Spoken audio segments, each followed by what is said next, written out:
હું છું તૃપ્તિ વાછા અને ઉમા મહોત્સવની અંદર કૃષિ મહોત્સવની અંદર સબસે તેજ ગ્રુપ ચાલે છે અને બહુ બ્લાસ્ટ ગ્રુપ છે જે અમિતભાઈનું છે.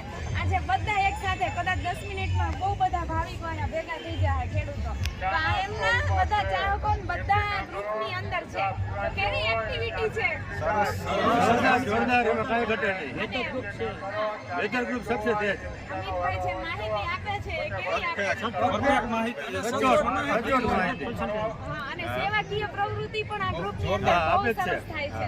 એક જે ખેતીને સેવાકીયમાં ઓલી વખતે ઘઉંનો જે હતો માહોલ, એક ભાઈનો પાક નિષ્ફળ ગયો હતો, ભરી ગયો હતો આગમાં, અને તમે બધાએ થોડીક વારમાં તો એ ભાઈને છે ને એટલું હલાવી દીધું, બધાએ સપોર્ટ કર્યો. અને એવું ગ્રુપ ચાલવા જ જોઈએ આ દેશની અંદર કે આપણે બધા એકબીજાને સપોર્ટ કરી શકીએ. અને અમિતભાઈ બહુ સારું કામ કરે છે અને સેવાકીય પ્રવૃત્તિ બી સારી કરે છે. અને એવું નથી કે આઈ એમ સમથિંગ હું કાંઈક છું, પણ બધા નાના વ્યક્તિઓ માટે, નાના ખેડૂતો માટે, બધા માટે જાગતા જ હોય છે. અને વાતાવરણની બહુ મસ્ત માહિતી આપે છે. તમે બધા 1 2 3 5 ગ્રુપ છે ને એની અંદર 7 ગ્રુપ, ધીરે ધીરે ગ્રુપ પણ વધારતા જવા પડે છે. અને આવીને આવી અમિતભાઈ માહિતી દો અને ખેડૂતોમાં 100% આગળ આવે. કેમ કે વાતાવરણથી જો આપણે એડવાન્સ જ આવી માહિતી મળશે ને તો આપણે ખેતીને સારી રીતના સુધારી શકીએ. આમાં બધા પાર્ટ હોય છે. પહેલો વાતાવરણ પાર્ટ હોય છે કે ભાઈ વરસાદની ઇફેક્ટ આપણે જોઈએ તો બહુ બધી છે, તો અમિતભાઈની એમાં માસ્ટરી છે. એટલે અમિતભાઈ બધાને સપોર્ટ કરતા રહેજો ખેડૂતોને. તમે શું કહેવા માંગો છો? તમારે જો ગ્રુપના જેટલા મેમ્બર છે બધા સારા છે, કોઈ ખરાબ પૂછતા નથી અને માન્ય રાખે છે ગ્રુપો અને એડમિટનો અને મેમ્બરોનું. બહુ સારું શાંતિ ગ્રુપ ચાલે છે, કાંઈ તકલીફ જેવું જોતું નથી. સાચી વાત છે. અને અમિતભાઈનું એક સૂત્ર છે, મતલબ કે જે પણ કાંઈ ખેડૂતો છે ગ્રુપની અંદર એક પરિવારના માધ્યમથી જોડાઈ ગયેલા છે, નહીં કે સામાન્ય બાબતથી. બરાબર, ગમે એવી પરિસ્થિતિ, કોઈ નબળો ખેડૂત હોય અને પરિસ્થિતિ આવેલી હોય, એમ ઉદાહરણ તરીકે આપણે એને સપોર્ટ બધાએ કરેલો હતો, યથાશક્તિ પ્રમાણે બધાએ આપેલું હતું, પણ છેલ્લે ગ્રુપમાં ના પાડવી પડી હતી કે હવે ભાઈએ ના પાડી હતી ભાઈ હવે મારે પૈસા જોતા નથી. બરાબર ને અમિતભાઈ? એટલે આપણો જે ગ્રુપ છે એક પરિવારના સાથે જોડાઈ ગયેલા છે, ખંભાથી ખંભા મિલાવીને હાલીએ છીએ કે કોઈ પણ નાની બાબત હોય તો પણ આપણે સપોર્ટ બધાને કરીએ છીએ. એટલે જેટલા પણ ગ્રુપ હાલે છે તો આપણે શું કહેવા માંગશો અમિતભાઈ તમે? જેટલા ખેડૂત લક્ષી ગ્રુપ છે એમાં કોઈ પણ મેમ્બરને કાંઈ પણ તકલીફ પડી હોય તો ગ્રુપના મેમ્બરોને એક પરિવાર તરીકે એને સહાય કરવી, એનો સાથ આપવો. મારો પહેલેથી એ જ ધ્યેય છે, એને સાથ આપવો. જેટલો સાથ આપશો એટલા સંગઠન વધશે ખેડૂતના અને ખેતી મદદરૂપ થશે. ખેતી ઊંચી આવશે અને આટલા મેમ્બરો છે આપણા ગ્રુપમાં, એકબીજાને કોઈ ઓળખતા નથી. આજે આપણે ગુજરાતના ગમે તે ખૂણે જઈએ વર્ષો ગ્રુપ થકી ક્યાંય પણ આપણે અટવાયા હોય, ખાલી ગ્રુપમાં મેસેજ કરી દઈએ કે મારું કામ આ છે ને હું અત્યારે અટવાયો છું, ગ્રુપના એક મેમ્બર ગમે ત્યાંથી આપણે પહોંચી જશે ત્યાં કે અમે આવ્યા છીએ, ટેન્શન આવી હમણાં પહોંચી જાય. બધા ખાલી મેસેજ કરીને ભેગા થયેલા છે અત્યારે. તમે ક્યાંથી જોવો? ગમે તે છેડે કાંઈ પણ આપણા મેમ્બર ત્યાં પહોંચી જશે. બરોબર, આમાં જરીક પરિચય આપજો ને ક્યાં ક્યાંથી છે? વેધર ગ્રુપમાં હોય. મારું નામ છે મયુરભાઈ રમેશભાઈ કણસંગરા, વેરાટ ગામ છે. મારું નામ હેમલભાઈ રસિકભાઈ કટારિયા, ગામ કોલીથડ, તાલુકો ગોંડલ. દિનેશભાઈ દેત્રોજા મોરબી. મુકેશભાઈ ભુવા, કોલીથડ, તાલુકો ગોંડલ. મારું નામ જગદીશભાઈ દિનેશભાઈ ભુવા, ગામ કોલીથડ. આ બધા વેધર ગ્રુપના અમિતભાઈના જ ગ્રુપની અંદર છે, પણ બધા અલગ અલગ ગ્રુપમાં છે. પાછા અલગ અલગ ગ્રુપની અંદર છે, કોઈ એક ગ્રુપની અંદર નથી. એમ કે તો પહેલી જ વાર જોયા છે અમિતભાઈ. ઘણા બધા મેમ્બરો છે, એક ગ્રુપમાં 900 થી 1000 મેમ્બરો છે. એટલે સોશિયલ મીડિયાની શું તાકાત છે આપણે અત્યારે આ માધ્યમ ઉપર જોઈ શકીએ. એકબીજાને ઓળખતા નથી પણ આ માધ્યમથી આપણે લાઈવ મળી શકીએ, એટલે ખ્યાલ આવે કોણ વ્યક્તિ અટાણે કેવા છે એ ટૂંકમાં એમ. અને અમિતભાઈ આવું નવું કામ કરતા રહ્યો અને ખેડૂતોને આગળ વધારી આપણે બધા. હા, બસ આ જે એક ભાવ છે, કેમ કે હું તો આ ગ્રુપની નથી, પણ રોહિતનો મોબાઈલ ક્યારેક હાથમાં આવી ગયો, બહુ સરસની એક્ટિવિટી છે એની અંદર.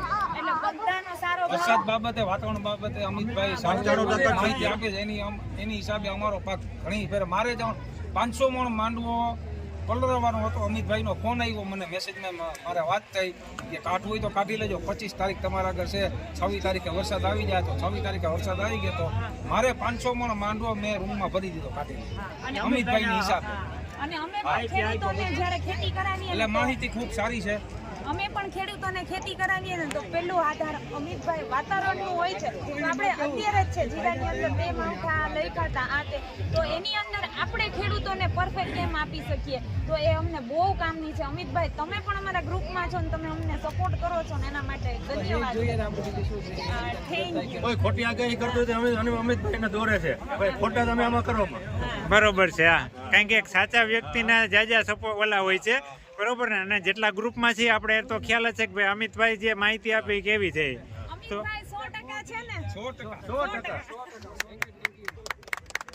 આપણી જોડે આજે અમિતભાઈ વેધર એનાલિસ્ટ ના નિષ્ણાત આપણી સાથે જોડાયેલા છે અને આજે ઉમિયાધામ સિદ્ધસર કૃષિ મહોત્સવની શતાબ્દી કૃષિ મહોત્સવની અંદર એની ટૂંકમાં મુલાકાત લીધી અને E1 કર્તવ્ય સીડ કંપની સાથે આજે ઘણો ટાઈમથી જોડાયેલા છે અને એના ખુદના ખેતરની અંદર કર્તવ્ય 2-in-1 કપાસ વાવેલો હતો. નબળી જમીન હોવા છતાં પણ એને સારી એવો ઉત્પાદન મળેલું છે. તો આપણે અમિતભાઈને કહીએ કે ભાઈ તમે કર્તવ્ય સીડ કંપની વતી શું કહેવા માંગો છો અમિતભાઈ? સૌથી પહેલા તો રોહિતભાઈની મારે ફોન દ્વારા અને મેસેજ દ્વારા મુલાકાત થઈ કે કર્તવ્ય 2-in-1 કપાસ વાવવા જેવી જાત છે ગમે તે જમીનમાં થાય છે. એટલે હું સુરેન્દ્રનગર જિલ્લામાં બંદાણા ગામે ખેતી કરતો. ત્યાં સાવ નબળી જમીન મારી પાસે હતી તો મેં 15 એકર જમીનમાં ટોટલી બિયારણ એ વાવી તો મારે ઉત્પાદન સારામાં સારું એ વિસ્તારમાં જે થાય છે એના લેવલે મારે થઈ ગયું. અમારે એ બાજુ એકરે 40 થી 45 કે 50 મણ કપાસ થાય મારે 35 થી 40 મણ ઉતારો ત્યાં આવ્યો. એ જમીનની વાત છે. સાવ નબળી જમીન છે, ખારજ અને ગોરમ. ત્યાં જમીનમાં એટલું મારે ઉતારો કર્તવ્ય 2-in-1 આવ્યો. એની પહેલા બીજા અન્ય કપાસ વાવતા એમાં ઓછો આવતો. આમાં સારો આવતો. 2 વર્ષ પહેલાની જ વાત છે. Thank you Amitbhai. મિત્રો આ વેધર એનાલિસ્ટની અંદર જે ઘણી બધી આપણે વાતાવરણકીયની આગાહી આપે છે અમિતભાઈ, એમાં ઘણા બધા ખેડૂત જે છે એ પણ આપણી સાથે જોડાયેલા છે અને એનો પણ આપણે પરિચય લઈએ કે ભાઈ તમને આગાહી મળી તો એનાથી તમને શું ફાયદો થયો ભાઈ? અમિતભાઈનો મેસેજ આવ્યો ત્યારે મને વાત કરેલી એને કે ટૂંક સમયમાં વરસાદ આવવાનો, ત્યારે મગફળી નીકળવાનો સમય હતો એટલે મેં 2 દી વહેલી ઉપાડી લીધી, પાડી નાખી ટૂંકમાં. ને પછી એને એ કે 25 તારીખ આવે તો તમે બધું સકેલી લેજો. એટલે મેં 25 તારીખે ઓકે કરીને બધું મારે 500 મણ મગફળી હતી મેં ગોડાઉનમાં ભરી દીધી. 26 તારીખે વરસાદ આવી ગયો 100%. એટલે એનાથી મને ઘણો ફાયદો થયો. હે મારો પાલો બધું બચી ગયું. ખરેખર આવા આ નિષ્ણાત અમિતભાઈને આપણે કહીએ કે આવી સલાહ સૂચન આપતા રહ્યો અને એનાથી ખેડૂતને ઘણો બધો રિસ્પોન્સ મળે અને ફાયદો થાય. અને એ પણ ખાસ વાત એ છે કે એડવાન્સ, બરોબર છે, એડવાન્સ ટ્રીટમેન્ટ, બરોબર છે. બાકી બધાય તમે જોવો તો તમને 5 દિવસ અગાઉ 7 દિવસ અગાઉ પણ અગાઉનું જ કહી દીધું હોય છે. 2 મહિના વર્ષથીનું ઈ કહે છે. હા, એટલે એ પરફેક્શન લેવું, એ તારીખ લેવી બહુ મહત્વનું છે. એટલે બહુ કરેલું હશે અને એટલે એ કેટલું એનાલિસિસ કરે છે મને ખબર છે. ક્યારેક રાતે 3 વાગે જાગીને એ પણ એનાલિસિસ કરે છે ફક્ત ને ફક્ત ખેડૂતો માટે. Thank you. આલ્યો તમે